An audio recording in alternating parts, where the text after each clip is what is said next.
assignments. These will be very strategic assignments to enhance your knowledge of pathology, how you approach pathology. Okay, such assignments will be useful for you to develop a thought process. Okay, see, basically, we have to all remember that until and unless you understand the terminology, the meaning of words, you do not understand what they are talking about. Why you understand English is because you understand the meaning of English words or your own local language. Okay. The same thing goes with the veterinary science also. Any medical science, any subject, until and unless you understand the meaning of words, okay, you do not understand the concept. Hmm? Suppose I ask you that what is gastritis? Hmm? Okay, or the animal is showing MSS because of gastritis. I don't think so. Most of you might be understanding what I meant to say here. Hmm? Okay, but once you understand this, that gastritis means inflammation of stomach, MSS means vomiting. Okay, MSS means vomiting and gastritis means inflammation of stomach. Now it becomes easier for you to understand this, that the animal is having inflammation of stomach and consequently it is showing vomiting. Okay, once you see inflammation, then you go back to it, why animal's stomach is inflamed. What is the reason behind the inflammation of animal's stomach? Then you go to the specific reason behind the disease. That is called as etiology. Okay. Now it may be infection, it may be poisoning, it may be injury, trauma. Okay. So consequently, if we start with it, so I will be giving you some strategic assignments to practice the terms. Do it independently, do it honestly. You cannot become a good doctor without studying pathology. You follow what I want to convey here? If you are not studying pathology, you cannot become doctor. Doctor means who is going to treat a disease. And until and unless you understand the disease, you cannot become a doctor. What you are going to treat? Or else simply you know that fever, this, that, 14, 15 antibiotics, 5, 6 antipyretics, and multivitamin. That's how even a compounder can practice. But doctor is somebody higher than that. Okay? Hmm? So please take this subject very seriously, not from the point of view of marks, from the point of view of studying the subject properly. Hmm? Studying the subject properly, understanding the disease process. Okay. So first assignment, I begin this class with the first assignment, that you have to enlist only the names of all the inflammations all over the body. Name all the inflammations all over the body. For example, if I start with it, I will start from my head. Hmm? I'll just give you an example. The inflammation of head is called as encephalitis. I should not say head, but yes, brain. Inflammation of brain is called as encephalitis. Encephalitis. Okay. Inflammation of meninges is called as meningitis. Meningitis. Hmm? Okay, here you may notice that in most cases, the inflammation term is suffixed by the words itis, I-T-I-S, itis. Some of you might be knowing that actually. Hmm? But remembering the inflammatory terminology is the first basic thing. Although, as you will progress with this subject, during the systemic pathology, you will come across them. What it actually means, what changes are going on. Okay. But before that, you have to remember what this term means. Okay, encephalitis, meningitis, eye, ophthalmitis. Hmm? Eye, ophthalmitis.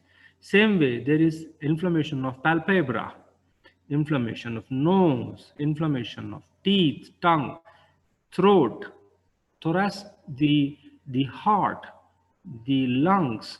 All these body parts have different, what should I say, the name for their inflammation.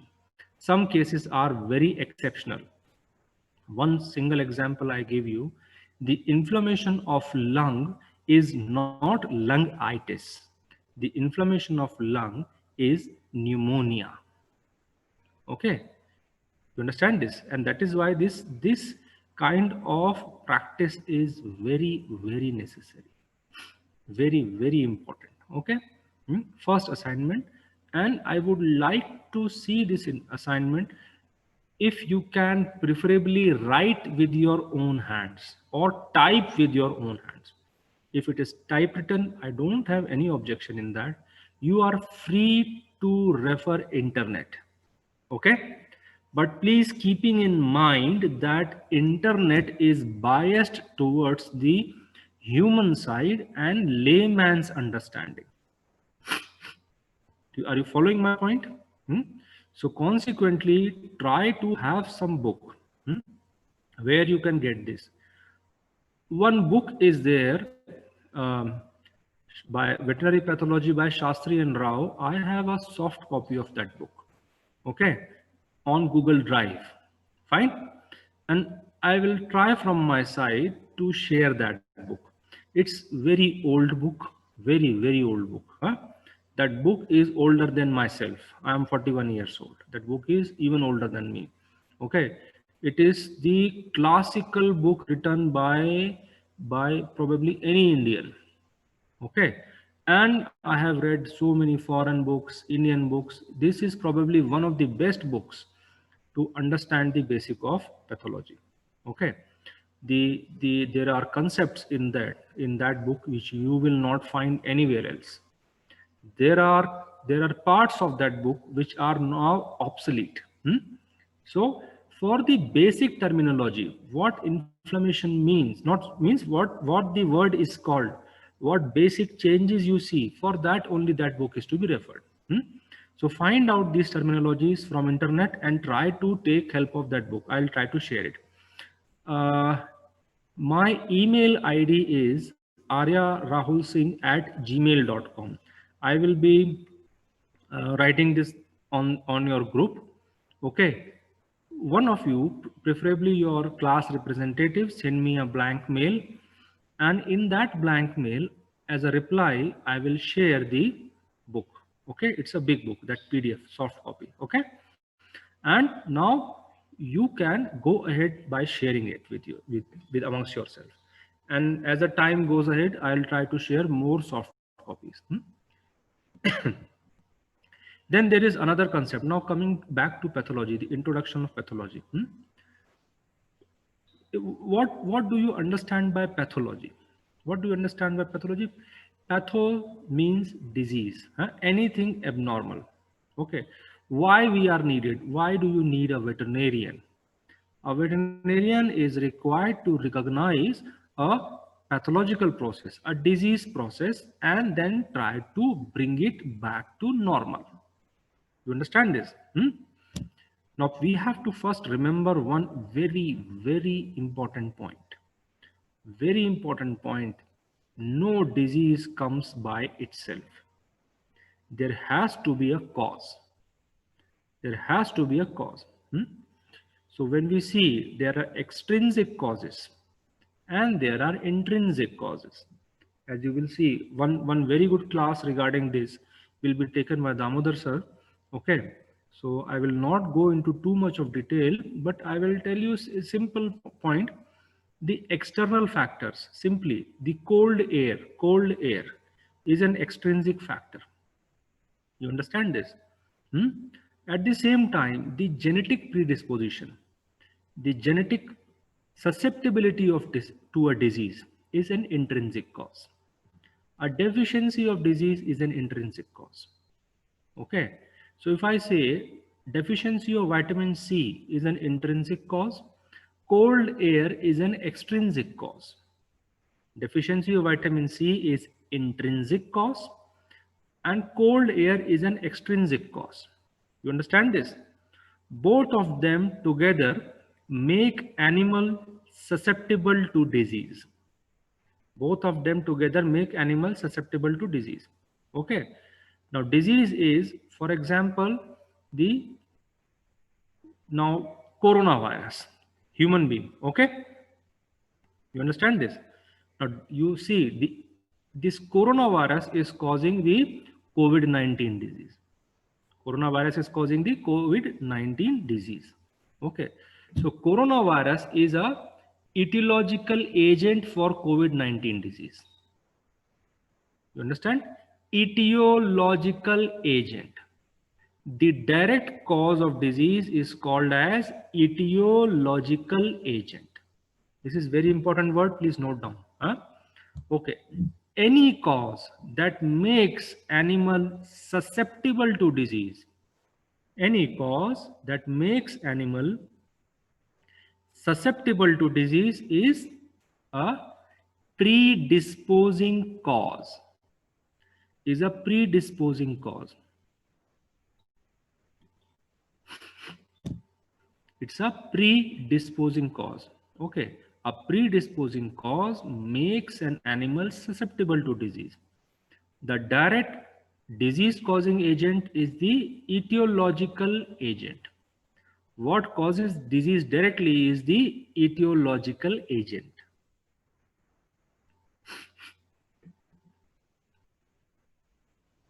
At the same point, now the disease begins. The disease begins. Disease process begins. Now, disease process beginning means the virus, say we are talking about COVID-19 virus. Virus will infect the respiratory epithelium. It will start multiplying there. It will multiply. It will multiply in the nose. It will even cause the disturbances in the tongue. Okay. In the upper respiratory tract, there will be symptoms of coughing. So, the word is used mostly for human beings. Okay. The signs of coughing, throat dryness, all these things start developing. Now, this development of disease is called as pathogenesis. Pathogenesis. Pathology, genesis, birth or development.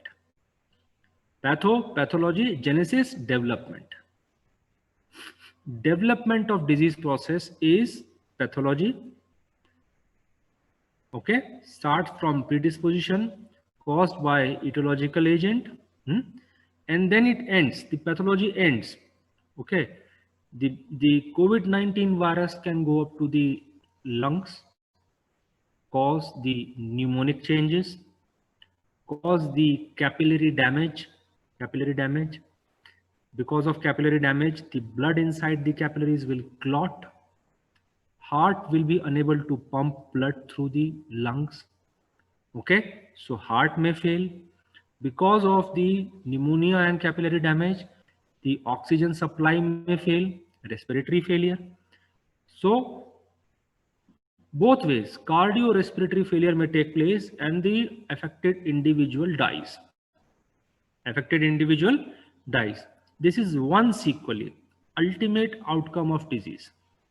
Ultimate outcome of disease is called as sequelae. You have heard the word sequel. First the movie came Koi Mil Gaya. Okay. Then came sequel of Koi Mil Gaya, Krish. After sequel of Krish, Krish 2. Sequel. What comes next? The same word is sequelae. Sequuae. Sorry. Sequuelae. Sequuelae. Sequelae. Sequelae is ultimate outcome of disease process. Okay. So just now, in case of COVID-19, I have tried to explain that how the virus enters the lungs, and what changes it may cause, and that causes death. Or there is another outcome of this disease, that the virus is growing through the respiratory epithelium. Virus is growing through the respiratory epithelium, and after 4 days of infection, the individual develops immunity, cell mediated immune response. Antibody response takes 15-20 days to develop, but cell mediated immunity can develop by fourth day, by 4 days. Okay. So once CMI comes, the natural killer cells, cytotoxic T cells, they all start destroying the virus infected cells. Okay. And consequently, the infection is aborted here itself, in the upper respiratory tract. It never reaches down to the lungs. So such an individual will survive after a few days without developing any fatal signs. Understand?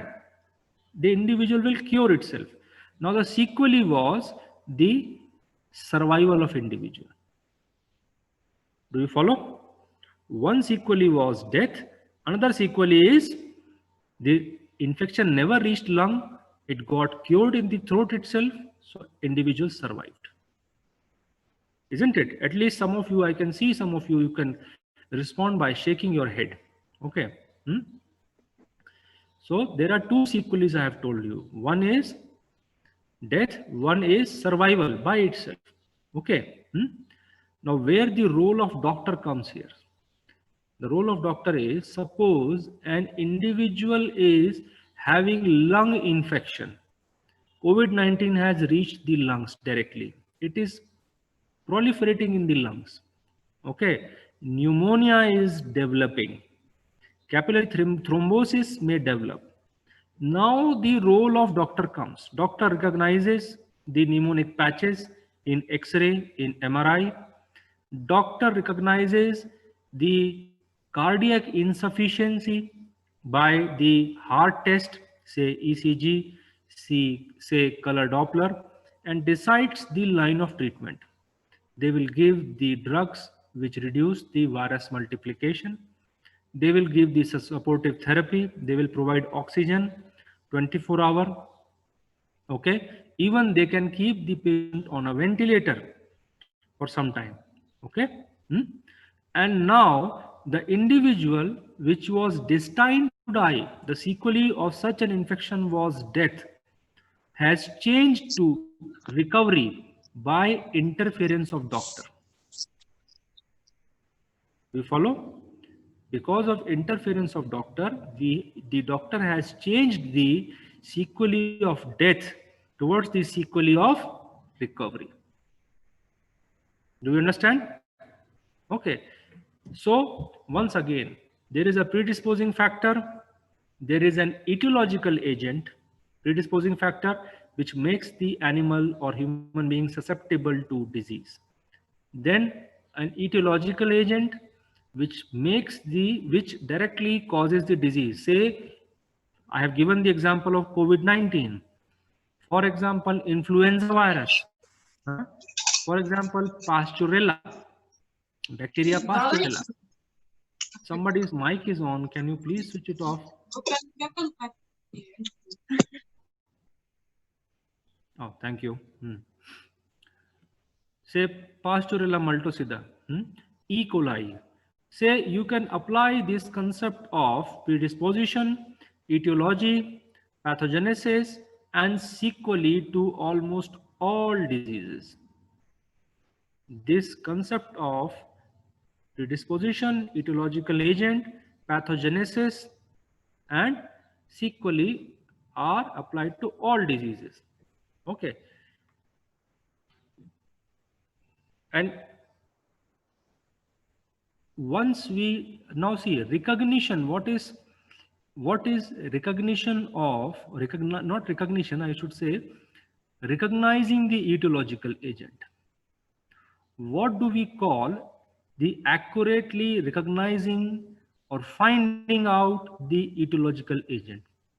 What do we call that? We call it as The diagnosis.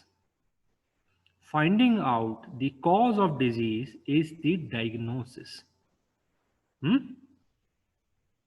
A person may be suffering from diarrhea. An animal may be suffering from diarrhea. Okay, a calf or piglet may be suffering from diarrhea.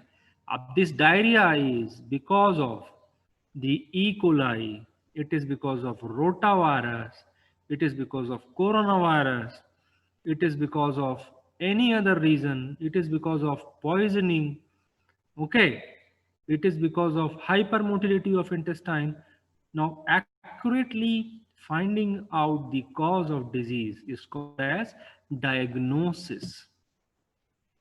Do you understand this point now? Diagnosis.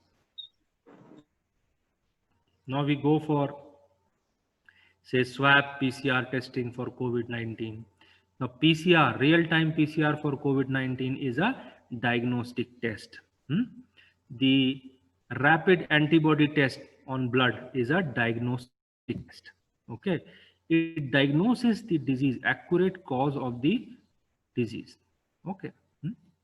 Then once you have studied the disease, you have studied pathology, you have studied pharmacology, you know the medicine, you have become a doctor.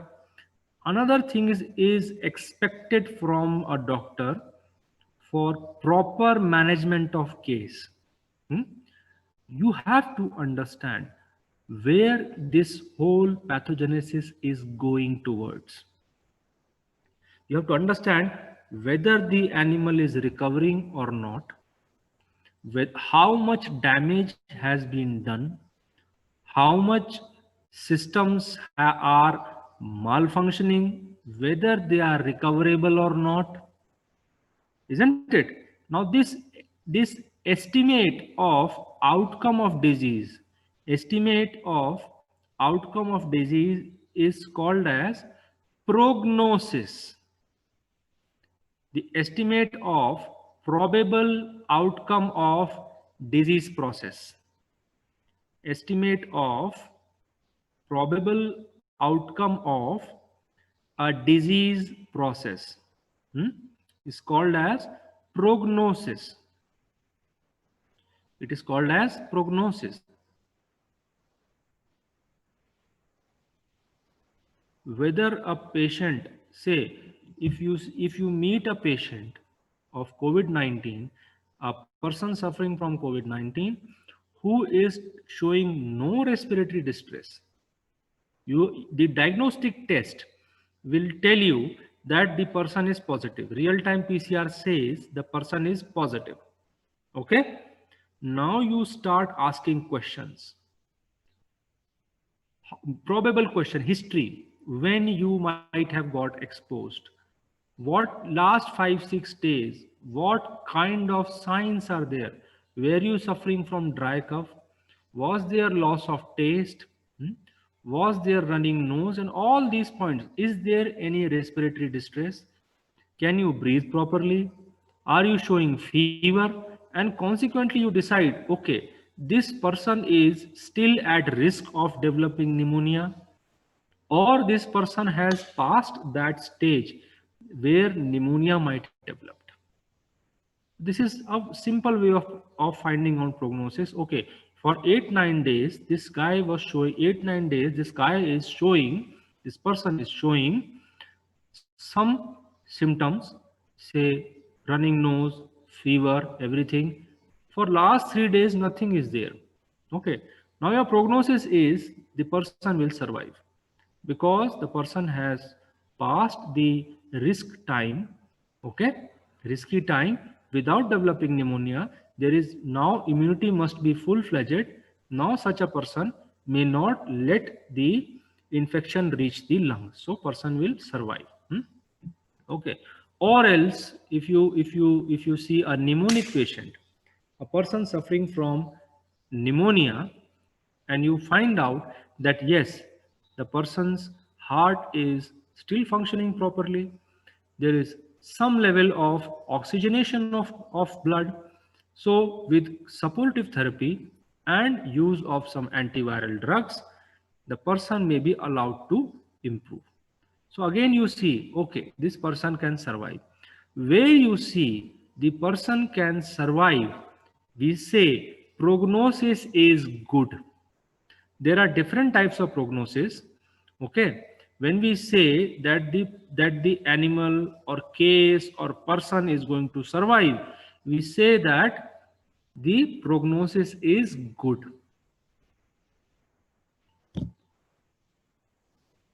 Prognosis is good. If we are not sure, suppose a person is having a advanced stage of pneumonia, and we are not sure that the person will survive or not. We can only try. We can only try. We can never be sure the person will survive or not. Hmm? Now we say the prognosis is guarded. Guard, watchman, huh? Watchman. Prognosis is guarded. Guarded. You are unable to predict these equally. It may be positive also, it may be negative also. You are unable to predict this equally. Prognosis is guarded.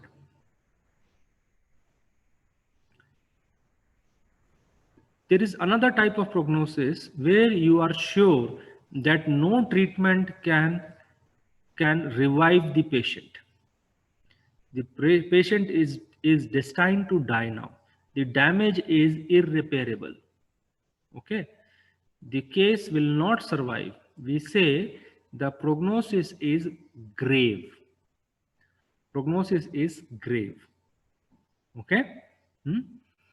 Now it is only probable outcome. You estimate that these vital signs are weak. The animal is unable to breathe. Oxygenation is weak. Heart is not responding. The prognosis is grave. Okay. So we have seen today the predisposition, the etiology, the pathogenesis. Pathogenesis is the process of disease development. Pathogenesis is process of disease development, right from etiology to sequelae. In fact, right from predisposition to sequelae. Predisposition, there is no pathology actually. Huh? The process of disease development, whether the damage to the cells, damage to the tissue, damage to the organ, all these sequential changes, they are pathogenesis.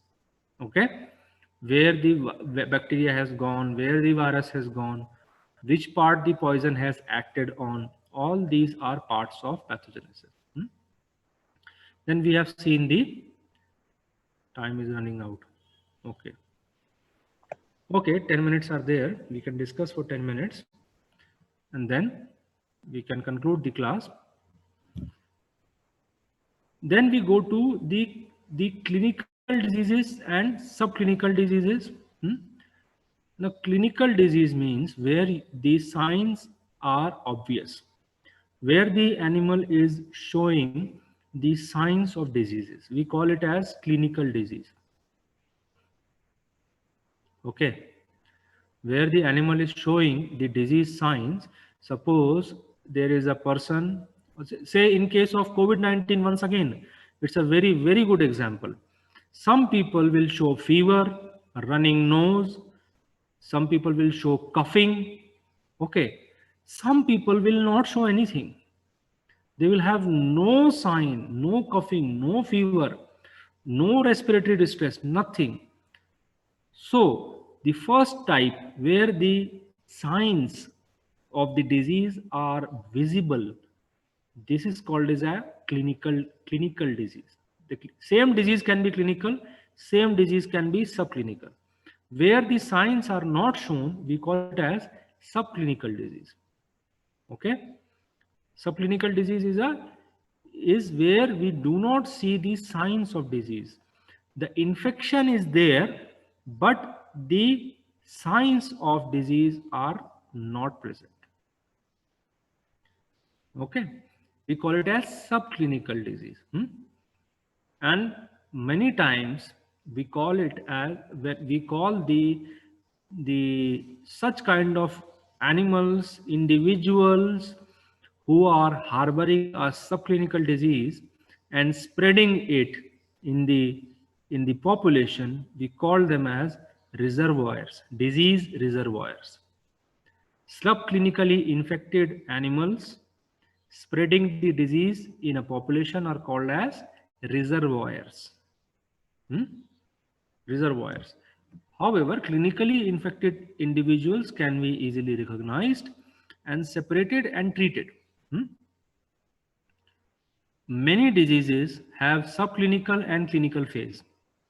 Many diseases have a subclinical phase and a clinical phase. In subclinical phase, the infection is there, but the disease is not shown. In clinical phase, the signs of disease, if it is respiratory distress, running nose, okay, respiratory infection. If it is diarrhea, the stomach pain, dehydration, it is enteric disease, okay. Even vomiting. Likewise, all the body symptoms, all the body systems. Say it is the brain disease. Animal may show paralysis. Animal may show convulsions. Okay, clinical. You follow this now? I guess. Same way, if you go ahead, the diseases can be classified. Diseases can be classified according to the course they are running. What kind of course these diseases run? So we have paracute, acute, and chronic. Very, very broad classification. Okay. Almost all diseases can be classified like this. We can also remember that there can be intermediate phases between these. So if I say a peracute disease means the animal dies without showing any specific sign. Peracute disease where the animal dies without showing any specific sign. In fact, the first indication of presence of disease is the death itself. Okay, in case of peracute diseases, there are many peracute diseases. Say, anthrax is a peracute disease. Okay, you will study it in the coming times. You will be studying anthrax. In anthrax, the first indication of existence of anthrax is the death of multiple animals. Okay, animal dies within few hours or a day. Within a day or few hours, without any specific signs, animal will show lethargy, maybe fever, maybe some kind of, say, sir, class is there. Just 5 minutes more, please. Maybe little bit of here and there, non-specific signs, and then the animal dies. This is called a peracute disease. Then there is development of proper signs, proper course from mild to strong, mild to very obvious. Okay, within a matter of few days, say 1 week, say 4 days, 5 days, depending on this. See, in veterinary science, there is lot of variation. Okay, but still you understand few days can be 4 days also, few days can be 10 days also. Okay. In a matter of few days, the animal will show signs from mild to strong, and we call such a disease as acute disease. Acute disease, where within a short period of infection or sickness, the animal will start showing the obvious characteristic signs. Okay. Then there is a stage called as chronic stage or chronic diseases. These are diseases which run a very long course. They may or may not show a specific sign. Okay. run a very long course more than a month. It may be 1 month, 6 months, even years, more than a month, okay? Even years. For example, tuberculosis. Tuberculosis can exist in an animal from say 1 month to many months. Okay. So these are three basic classification of diseases based on the course that they run, how long they run, what type of signs they show. Okay. There are very many definitions. Okay. Now please try to complete the assignment that I have given you. I am giving you full 7 days. You start from head to toe. You keep a picture of animal in front of you, and then you know histology very well. Histology, you find the tissue, you search for the organ system and the inflammatory terminology. Only terminology. Okay. Details will come later on. Okay. I shall be concluding this class now here. Okay. Any doubt, anything, please, you can inform me personally. My number is there in the group. I'll be sharing my email ID also now. Okay. Please send me a blank mail so that I can share the book Ganti Shastri with you. Thank you. Yes, sir. Thank Thank you. you, sir. Yes, sir. Thank you, sir. Thank you, sir.